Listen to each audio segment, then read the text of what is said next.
Hola, hola mi gente, amantes de temas extraterrestres y del universo. Hoy estaremos descubriendo una insólita historia donde 5 jóvenes vivieron una experiencia de contacto extraterrestre a la cual habían sido invitados. Acompáñame a ver este video, esta historia nunca antes revelada, y quédense hasta el final.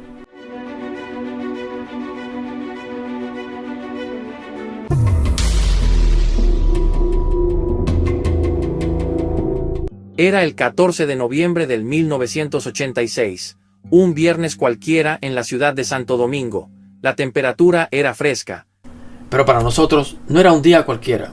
Nos estábamos preparando para ir a un viaje nunca antes imaginado. Atendíamos a una invitación para un contacto extraterrestre en las montañas de Constanza.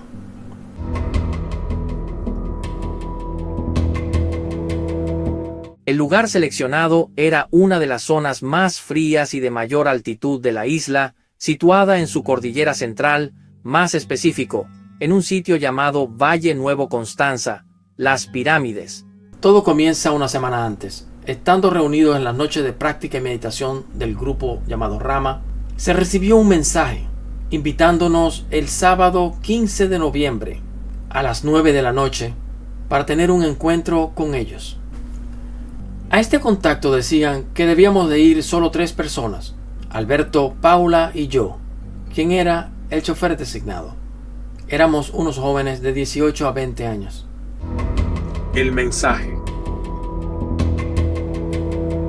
En el mensaje de los llamados hermanos extraterrestres que nos habían contactado, decían provenir de unas bases artificiales en el planeta Venus de nuestro sistema solar y eran parte de los guías asignados por el gobierno de la galaxia encargados de la asistencia de nosotros en la Tierra. Pero, su procedencia original, decían que era del área que conocemos como la constelación de Lira. Él decía llamarse Sampiac, lo que me dio mucha confianza al oír su nombre, pues era bien conocido por las anteriores visitas de Sixto donde nos relataban acerca de él. Y también él aparece en su primer libro llamado Los Guías Extraterrestres y la Misión Rama. Ellos nos recomendaron llegar el día anterior, pues debíamos aclimatarnos a las bajas temperaturas y también a la altitud en la que se daría el contacto. Para que tengan una idea, el lugar al que nos había citado se encontraba a unas 3 a 4 horas de manejo, atravesando unas de las carreteras más peligrosas de la isla, pues esa ruta iniciaba en Santo Domingo, llegaba a Ocoa, situada al sur del destino, de donde tendríamos que seguir por un sendero casi imposible, pues esa ruta pasaba por muchos precipicios de lado a lado, y subiendo por una carretera de tierra y posiblemente acompañado de una densa neblina que siempre ocurría a final de la tarde. Por eso, habíamos programado salir a eso de las 12 del mediodía, para así poder tener tiempo de llegar todavía de día y evitar la tan peligrosa neblina. Por lo menos ese era el plan. El otro factor que mencionaron fue el de tener tiempo de adaptarnos a la altura, pues estaríamos pasando del nivel del mar hasta una altitud de unos 2.300 metros o el equivalente a unos 7.600 pies de altitud. Lo que dependiendo de la condición física de uno puede causar síntomas de sofocamiento y aceleramiento del corazón. Además de este factor de la temperatura, que tendríamos noches de alrededor de unos 0 grados o 32 grados Fahrenheit. Existía una condición también en ese valle de que la humedad rondaba el 90%, incrementando la sensación térmica. Imagínense eso. Situación que podría tornarse incómoda, dada la calidad de los equipos que llevábamos, pues nuestros abrigos apenas eran de unos 15 grados y las carpas estaban diseñadas para la playa. Pero eso era lo que teníamos en ese momento. No había nada más. La salida. Ya para el mediodía fue que pude montar todos los equipos para acampar, incluyendo todas las comidas. Y algo importante, ya que llevaba una cámara de filmación en VHS que me prestó mi padre para ese evento. Y pude incluir un accesorio para cargar la cámara desde la batería del vehículo que nos llevaba, por lo que tenemos filmación original del viaje. La noticia, cambio de planes. Llegué a la casa de Alberto a eso de las 12 del día, y de ahí nos dirigimos a la casa de Paula. Al llegar nos encontramos con la mala noticia. Ella me dijo que se encontraba enferma y que no podría subir. En eso el padre interrumpió y me pidió si podía llevar a la hermana, que había querido ir a ese viaje desde el principio. En ese momento pensé que ya nada se daría. Recordé que mi amigo Sixto, no Sixto Paz, había querido ir desde el principio de semana a este viaje. Lo llamé y le dije que no había problema, que podía ir. A lo que él me pidió que si podía llevar a otro amigo llamado Víctor. Le dije que no había problema. Dado todos esos inconvenientes, pudimos salir a las 2 de la tarde. Y sabía que las posibilidades de que se hiciera de noche y con neblina eran muy altas. Lo que por mi experiencia decía que tendríamos problemas. Camino al contacto. Aquí estamos llegando al primer destino, Ocoa. Veamos este fragmento del video original llegando a Ocoa. Excúsenme la calidad, pero es casi un milagro que lo podamos ver. Y podemos apreciar la calidad de la carretera, que no era muy buena. Y eso era solo el principio. Ya estábamos subiendo y comenzaban los precipicios.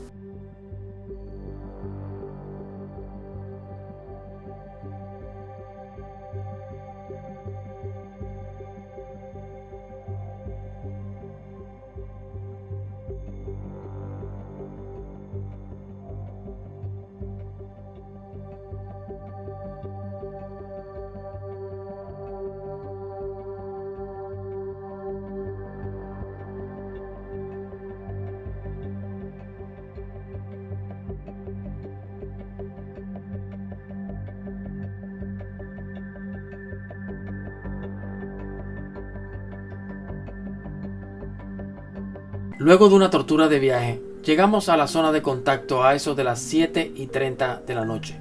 Y ya era de noche, pues en esa zona oscurece a eso de las 6:30. El campamento. Procedimos a armar las carpas y le pedí a Víctor y Alberto que buscaran leña para encender una fogata. Ya se sentía mucho frío. Al terminar de armar las carpas, me percaté de que no habían regresado Alberto y Víctor con las leñas. Y le pedí a Sixto que fuera en busca de ellos. Pasaron 15 minutos más y no llegaban. Entonces decidí de ir a buscarlos. Caminé hasta la carretera y ahí los pude ver. Me acerqué a ellos y les pregunté que qué pasaba. Y me señalaron un tronco en el piso diciéndome que era muy pesado, pero que aún así querían llevarlo al campamento para poder allí cortarlo. Yo los miré el tronco y sentí como una voz que me decía: levántalo. Me agaché y con los brazos extendidos cargué el tronco, pensando que como estaba mojado y me lo acercaba al cuerpo, me podía mojar todo el jacket. Ellos se asombraron y me dijeron que no me hiciera el héroe, que me podía lesionar. Y yo sin pensarlo, lo sostuve en esa tan incómoda posición por unos 300 metros. Al llegar al sitio y oír cómo sonó el tronco cuando lo solté, pensé que estos seres que nos habían invitado estaban muy cerca, y esto era una muestra.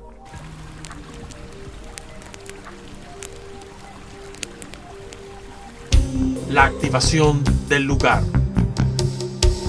Luego de estar todo en orden con la fogata encendida, me retiré a la carpa para meditar un poco y reflexionar de todo lo que nos había pasado en el camino. También recibí de que ellos estaban muy cerca y estarían realizando lo que le llaman una activación de la zona. Esto produciría una serie de relámpagos, pero que no deberíamos de asustarnos, y que el contacto seguía en pie para mañana a las 9 de la noche. Unas horas más tarde comenzaron los relámpagos. No se veía el cielo, pues había una tremenda neblina rodeando todo el área. A pesar de estos destellos que estaban sucediendo, no había ningún ruido referente a tormenta. A diferencia de los relámpagos normales que se ven en el cielo, estos se veían reflejados en el piso. Al ver esto fui a la carpa, busqué mi cámara y comencé a tirar unas fotos para el cielo y para los lados. Intenté filmar con la cámara, pero se encontraba totalmente descargada. Aunque habíamos filmado en el día, yo revisé y quedaba un 30%. Pero ahora estaba en 0. Este efecto de descargarse las baterías ante presencias de contacto lo entenderíamos en el futuro. Tanto los relámpagos como las fotos que yo estaba tirando asustaron a los que estaban en las otras carpas. Comenzaron a gritar, horrorizados, que qué es lo que estaba pasando. Yo les dije que se quedaran tranquilos, que no pasaba nada, que era yo tirando unas fotos. Claro, yo no sabía nada, absolutamente nada de lo que sucedería al día siguiente. Luego procedí a entrar en la carpa y tratar de descansar un poco, porque el día siguiente sabía que sería muy interesante. Durante toda la noche continuaron los relámpagos. Día del contacto. A la mañana siguiente despertamos y el día era precioso, completamente despejado con unos 10 grados de temperatura. Decidimos entonces ir a explorar la zona. Veamos algunas tomas.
El encuentro extraterrestre.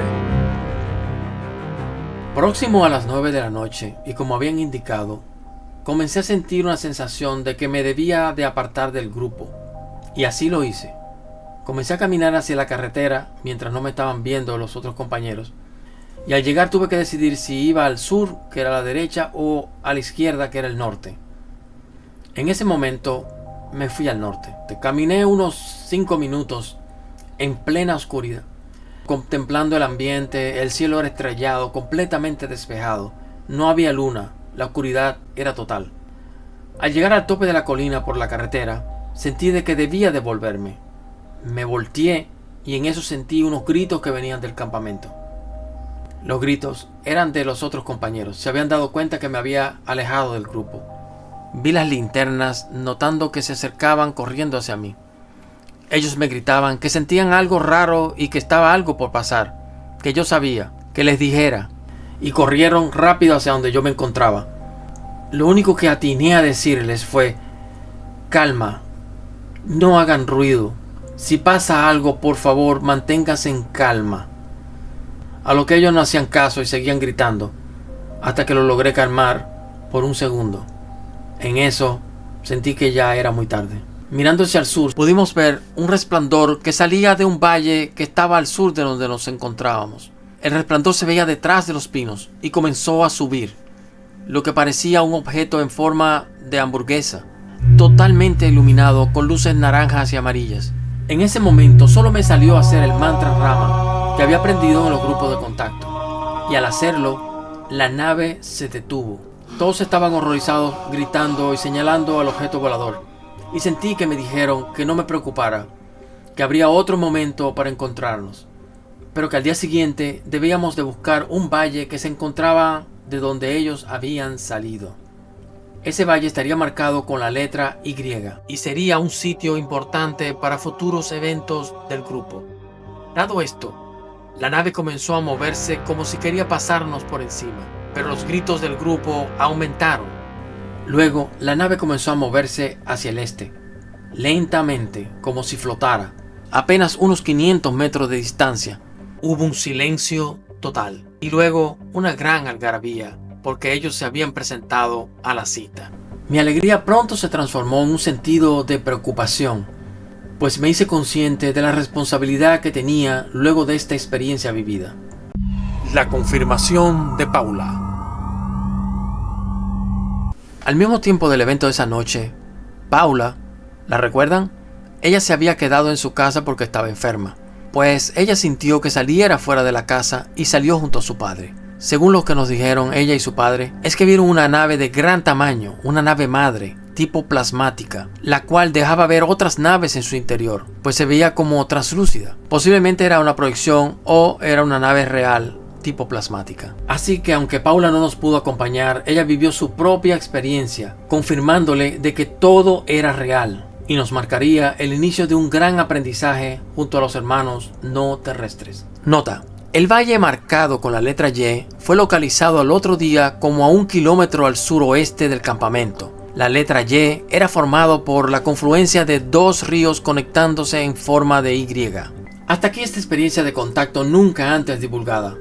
Tenemos cientos de experiencias personales y también de otros contactados que me la han podido compartir. Estas experiencias las iremos sacando poco a poco en este canal. No se las pierdan. En próximo video también quiero hacer un podcast con algunas de las personas que pudieron vivenciar esta experiencia. Creo que va a ser muy interesante recordarla. Muchas gracias y no se pierdan los próximos videos. Si les ha gustado, por favor suscríbanse, denle un me gusta y activen la campanita para que se enteren desde que salgan estos materiales de temas extraterrestres y del universo. Muchas gracias y hasta la próxima.